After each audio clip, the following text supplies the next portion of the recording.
Qu'est-ce que c'est encore que cette histoire de Bastien Chalureau d'équipe de France de rugby et la France insoumise, une fois de plus, qui essaie de transformer l'essai médiatique, hein. C'est vrai qu'ils ne sont pas à une tentative près.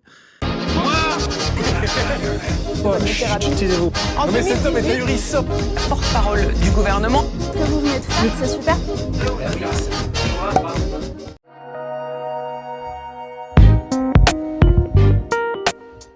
Alors, on va remonter le fil de tout ça, les copains, parce que là, vous vous rendez compte que ça va pas. La France insoumise, ils font ce qu'ils veulent. On commente, on en rigole, la farce tranquille, ha ha ha. Mais là, tu touches pas à mon rugby. Tu touches pas à mon ballon ovale. On va remettre les poteaux au bout du terrain, de chaque côté. On va remettre l'embut à sa place. Là, je suis grognon. Là, ça va casser des gueules parce qu'ils commencent sincèrement à me faire chier. Les collègues de la France insoumise qui semblent insoumis à tout, sauf à la connerie. Parce que là, ça commence à faire un petit peu beaucoup. Alors, on va remonter l'affaire, on va remonter l'histoire. Déjà, qu'est-ce que nous dit l'article du Parisien en date du 4 septembre 2023? Les Bleus pris dans l'affaire Chalureau. Alors, tu vois, on dit Fabien Galtier, le sélectionneur des Bleus, et le capitaine Antoine Dupont réagit ce dimanche à la polémique créée par le passé judiciaire du deuxième ligne Bastien Chalureau. Donc, je vous relis les faits, je vous lis ce qui est écrit dans le Parisien. En novembre 2020, le natif de Haute-Garonne a en effet été condamné à 6 mois de prison avec sursis pour une agression commise dans le centre-ville de Toulouse. En janvier de la même année, des faits de violence avec la circonstance que ces derniers ont été commis en raison de la race ou de l'ethnie de la victime avait précisé le tribunal correctionnel dans son jugement. Le joueur avait aussitôt fait appel contestant les propos racistes évoqués, mais le nouveau procès n'a pas encore eu lieu. Donc en gros, on est sur une bagarre, pour vous donner le contexte, on est sur une bagarre de fin de soirée à Toulouse qui se passe dans un parking souterrain, où on a un groupe de 2 hommes qui est suivi par un autre groupe, on ne sait pas exactement combien ils sont, et le premier groupe, celui qui est devant, le groupe de 2 hommes qui est devant, va entendre «ça va les bougnoules», c'est la phrase qui est relatée, et le mec du premier groupe va se retourner et va recevoir une énorme droite, par un coup assez violent qui le fait tomber par terre. Dans la bande de potes de celui qui a tapé, apparemment, on entend des potes dire arrête, merde, putain, j'en perds mes mots, t'as vu, je suis énervé. Chalut, ils disent arrête, chalut, ça va, chalut, ce qui semble être du coup le terme, le surnom de Chalureau, Bastien Chalureau. La plainte va être déposée pour agression physique, bien évidemment, pour insulte raciste. Donc il y a un jugement en première instance qui va être rendu. Donc, c'est ce qu'on a pu lire dans le Parisien. Bastien Chalureau a fait appel. Donc en France, il est présumé innocent. Donc il n'y a pas plus que ça.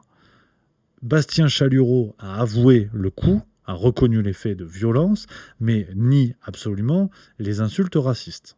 Donc, pour vous dire, l'appel est prévu en novembre. Ça va être en novembre 2023 que le jugement en appel devrait être fait. Voilà, je vous relis quelques éléments qui sont sortis. Ça, c'est dans Libération. La première condamnation de Bastien Chalureau est intervenue en novembre 2020 pour des faits ayant été commis plus tôt dans l'année, au mois de janvier. Voilà, les faits étaient en janvier, la première instance en novembre.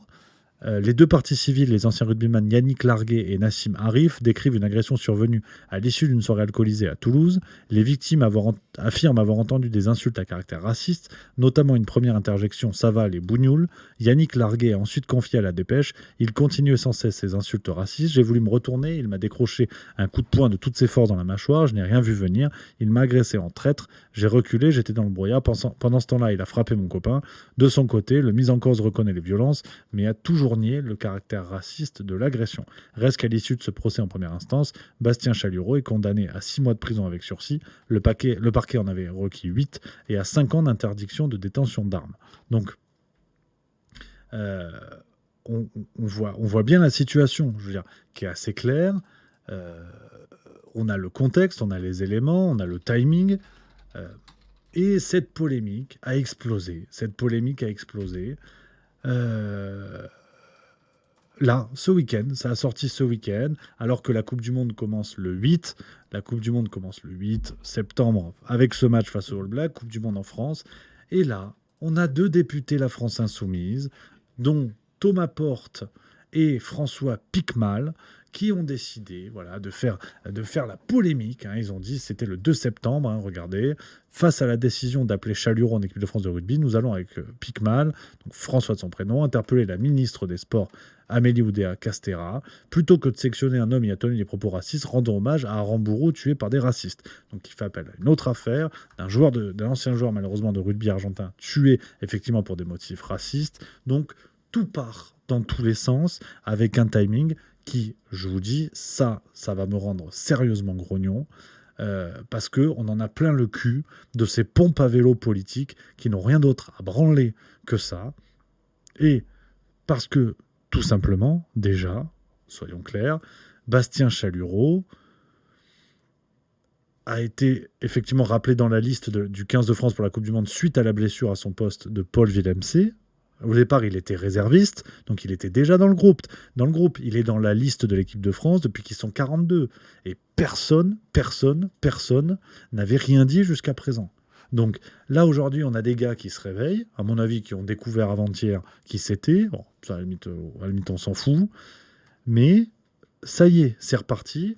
Donc, pour mettre les choses dans l'ordre, pour rester calme, parce que c'est un truc qui m'énerve, mais profondément, et je n'en peux plus de ces gens qui se donnent la bonne morale, qui distribuent les bons points, alors que ce sont eux aussi potentiellement des salauds. Et on va parler du cas notamment de Thomas Porte, de ce bon vieux Thomas Porte. Parce que M. Chalureau, il faut quand même rappeler que, si je vous dis pas de bêtises, tu vois, il a déjà joué, vous prenez sa fiche Wikipédia, tout simplement. Après un bon début de saison 2022-2023, malgré une petite blessure à l'épaule, il est convoqué en équipe de France après le forfait de Kylian Guérassi. Il obtient sa première cape le 12 novembre 2022 face à l'Afrique du Sud à Marseille.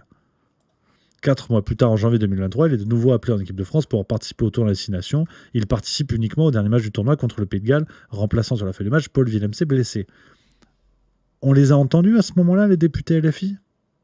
On les a pas entendus. Donc, si le racisme les choquait tant que ça, il fallait intervenir bien avant. D'ailleurs, il joue à Montpellier en professionnel. C'est pas parce que c'est à Montpellier que c'est pas plus emmerdant le racisme, si tant est qu'il y ait du racisme. Donc, déjà, le timing ne va pas. Sur la forme, on voit un timing opportuniste d'un parti aux abois qui s'est pris les pieds dans le tapis avec les débats sur la Baïa. La NUPES est en train d'exploser, personne n'est d'accord avec personne, ils ne savent pas s'organiser, donc ça part dans tous les sens. Et ça sort ce débat sur le rugby où on sous-entend qu'un raciste, parce que maintenant faut dire, c'est dans ton ADN quand tu es raciste, pour des faits, je le rappelle, pour lesquels il est présumé innocent. Donc à partir de là, maintenant qu'on a dit ça, on va pouvoir commencer à distribuer les torgnoles. Parce que Thomas Porte, déjà, avant d'aller voir l'individu, c'est un monsieur qui fait partie de la France Insoumise. La France Insoumise a dans ses rangs un certain Adrien Quatennens, condamné, donc pas présumé innocent, condamné pour violence conjugale. Donc, on va être très terre-à-terre au niveau du raisonnement de ces députés de la France Insoumise. Si on estime qu'un raciste est en équipe de France, est-ce qu'il fait du 15 de France, qui vient pourrir le rugby, qu'Adrien Quatennens soit dans les rangs de la France Insoumise, est-ce que cela revient à dire que tous ces gens-là sont des ordures qui sont pour les violences conjugales ? Je pose simplement la question. Si on se met au niveau de raisonnement, soyons clairs. Alors effectivement, sur Chalureau, on parle aussi de tweets qu'il aurait likés, notamment d'un rappeur, je crois, d'extrême droite. On parle de comportements comme ça sur les réseaux sociaux. Dont acte. Peut-être c'est vrai, peut-être c'est pas vrai. Je suis pas en train de vous dire... Là, on parle de qualité intrinsèque d'une personne, qualité ou défaut. On parle de positionnement politique avec lesquels on est d'accord ou pas. En revanche, si on estime que la présence de cet homme dans les rangs de l'équipe de France peut salir l'image de rugby et faire du 15 de France une auberge pour racistes, qu'est-ce que la France Insoumise dans ce cas-là ? Qu'est-ce que la France Insoumise ? Parce qu'Adrien Quatennens a été réintégré. Alors certes, on a eu Jean-Luc Mélenchon qui nous avait expliqué, c'est bon, il a fait sa peine. Ok. Sauf que pour l'instant, Bastien Chalureau n'a pas de peine. Il est présumé innocent. Donc, on voit en plus que on a un raisonnement qui émane d'un camp. Comme disait Nietzsche, la morale, c'est l'exigence envers soi. La moraline, c'est l'exigence envers les autres. Mais, sauf erreur, Éric Coquerel, accusé de harcèlement et compagnie, il est toujours dans les rangs de la France Insoumise. Ça dérange qui ? Adrien Quatennens, évidemment. Alors, Taha Bouaf, c'est ce qu'il a été intégré ou pas. Je ne sais pas où il en est. Mais rappelons quand même que l'affaire Taha Bouaf, Voilà, il a refusé de réintégrer. Voilà, c'était en juin 2023. Il a refusé de réintégrer. On voit quand même que il y a des choses qui clochent. Je veux dire, la France insoumise a cette capacité à chercher des poux dans la tête des autres. Et par contre, quand c'est eux, tu vois, ils ont fait une enquête interne. Mais imaginez seulement si Fabien Galtier, le sélectionneur de l'équipe de France de rugby, avait dit « C'est bon, on a fait une enquête interne, il n'y a pas de problème avec Bastien Chalureau ». Ces énormes pompes à vélo de la France insoumise, elles auraient débarqué le lendemain chez Apolline de Malherbe pour dire « Ah mon Dieu, quel scandale, quel scandale ». Donc ça, au sens vraiment que proposait Sartre, ce sont des salauds. Ce sont des salauds. Et d'ailleurs, il était bien renseigné sur la question, mais c'est un autre débat. Ce sont des salauds, ces gens-là, qui viennent créer de fausses polémiques sur des sujets sur lesquels je suis désolé, mais je me permets de l'affirmer qu'ils n'en ont rien à branler, parce que si la présence de Chalureau en équipe de France, pour ne pas salir le maillot du coq, le maillot bleu-blanc-rouge, si ça les emmerdait, fallait réagir aux dernières 6 nations, par exemple. Ils portaient déjà le maillot, ou fin 2022 face à l'Afrique du Sud. Fallait en parler à ce moment-là. Donc là, en plus, on a un timing où on voit la France, qui a potentiellement l'un des rares moments où on peut tous être dans l'unité, dans le soutien de notre équipe de France, et les mecs viennent créer une polémique qui ne les dérangeait pas il y a 3 mois. Donc faut arrêter les conneries, Et puis en plus, on va continuer un petit peu. Ce Thomas Porte, c'est qui ce Thomas Porte ? Quand on cherche un petit peu, déjà, on s'en rappelle. C'est le monsieur qui avait posé avec un pied sur la tête, sur un ballon, à l'effigie de la tête d'Olivier Dussopt, au moment des débats sur la réforme des retraites. Écoutons ce que nous disait Jean-Luc Mélenchon à ce moment-là. On parlait de ballon et on parlait de volonté néfaste vis-à-vis des individus. On n'était pas loin en termes de thématique. Est-ce que vous vous rendez compte que tout le pays rigole ? Là, en l'occurrence, vous êtes conscient de ça ? c'est la propagande de votre député qui est là. Ouais, et alors ? Il fait de la propagande pourquoi, à votre avis ?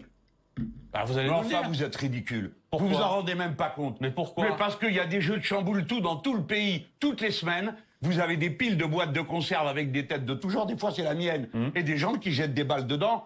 Ça a toujours existé. Tout d'un coup, vous êtes là. Oh, mon Dieu, quelle horreur. Un ballon. Oh, qu'est-ce qu'il a fait ? Parce que Madame Aurore Berger a craché son mépris de classe. Parce que cette femme était une lobbyiste. Et le gars que vous voyez là, c'est un cheminot de la SNCF qui a été élu député. Alors ça reste en travers de la gorge de toute la bonne société que nous ayons fait élire des travailleurs. Et vous venez maintenant nous saouler avec une histoire de ballon. Vous êtes grotesque.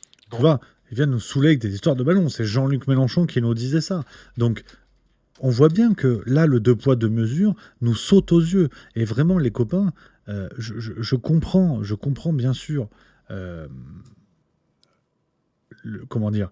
Je comprends cette affaire parce qu'on parle de racisme, on parle de notions extrêmement lourdes et tout ça. Mais je veux dire, venant de la France insoumise, il faut arrêter les conneries, quoi. Il faut arrêter les conneries. Ils étaient beaucoup moins bruyants au moment de la chanson de Nick Conrad, Pendez les Blancs. Tu vois, la France insoumise, ce sont des gens qui invitent Médine à leur université d'été. À raison ou pas, c'est pas ce débat-là qu'on va régler. Mais... à ce moment-là, ils vous disent « Non, mais attendez, tout le monde a droit à la réflexion, au débat, vous comprenez, c'est comme si... Ah, mais il y a des pincettes, là, il a fait ça, mais il faut regarder machin. » Et par contre, eux, ils arrivent avec leurs gros doigts, avec leurs gros sabots, et ils défoncent tout le monde pour des raisons totalement fallacieuses et mensongères, parce qu'ils s'en inquiétaient pas avant. Mais continuons. Et là, on va aller voir sur les individus. Parce que Thomas Porte se trouve assez légitime pour donner... des leçons. Il donne des leçons, il explique que voilà, il te donne des leçons de bonne morale, Thomas Porte. Donc on va regarder, a-t-il pour autant, lui, les mains propres ? Remontons un petit peu le temps sur Thomas Porte. Thomas Porte, il avait un peu défrayé la chronique, et c'est Mediapart qui l'avait balancé, repris par Libération. Dans une enquête sur la gestion des affaires de violences sexistes et sexuelles à LFI, Mediapart révélait en effet qu'un nouveau cas est venu s'ajouter récemment, celui du député Thomas Porte. L'ancien militant du Parti communiste, élu député NUPES en juin, aurait fait l'objet d'un signalement au CVSS. Selon leurs informations, le CVSS de LFI a été saisi le 4 juillet 2022 d'un signalement émanant d'une militante. Ce mail, qui n'évoque que des épisodes rapportés par des tiers, fait notamment allusion à des envois de messages jugés inappropriés par ce cheminot de 37 ans, explique-t-il. Contacté, Thomas Porte n'a pas répondu.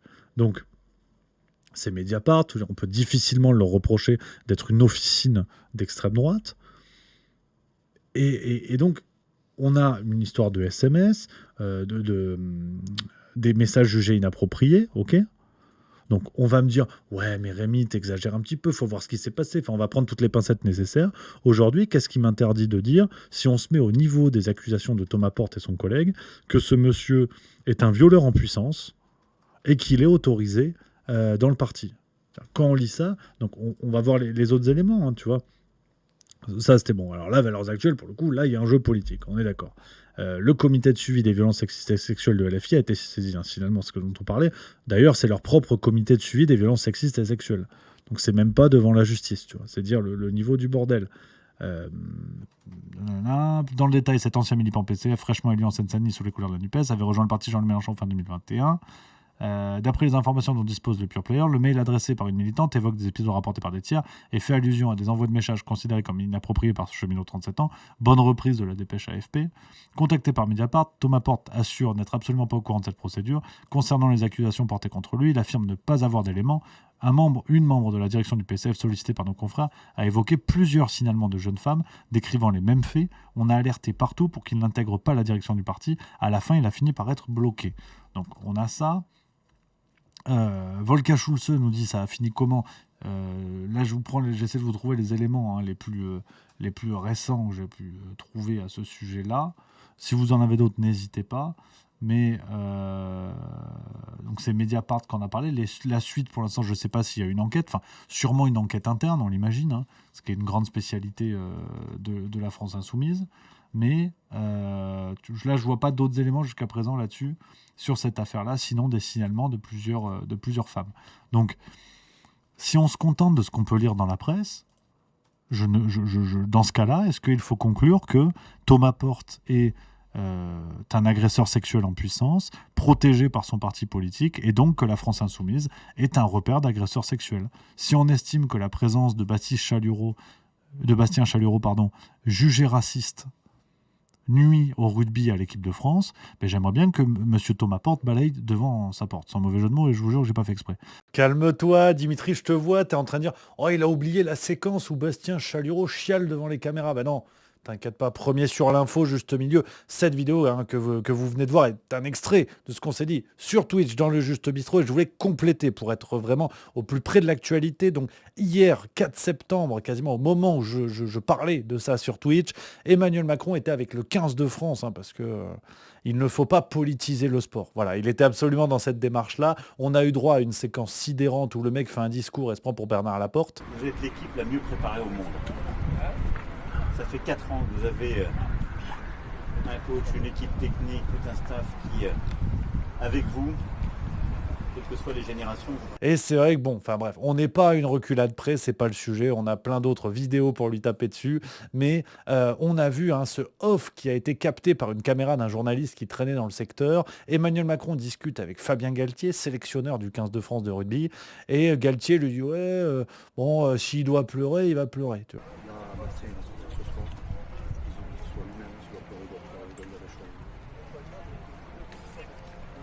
Déjà là, tu te dis, non, ça ressemble à un plan de com, ils vont quand même pas faire ça.